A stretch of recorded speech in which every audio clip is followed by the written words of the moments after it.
To share internet of your Realme 16 Pro, you can easily do this by opening the settings. Next, you will have to go for mobile network, and here you can find the personal hotspot. So before you turn it on, you can find some settings. Like for example, you can change name of your hotspot, password, security option. It's recommended to go with a WPA3, it's more secure, and the band. So if you want to get faster internet, you have to go for this, but you have to remember that not every device support 5 bands. So the more compatible are 2.4. You can even hide the hotspot, but honestly it's a useless option for me, so I'm gonna turn it off.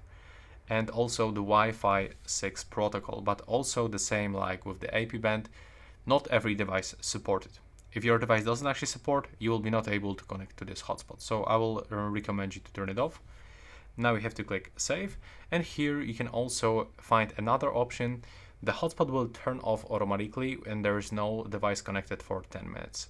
So if you want to get it always enabled, you will have to turn off this feature. Over here you can even see how many devices are connected, and you can even set a data usage limit. And now by turning this on and off, you have to just click on this switcher.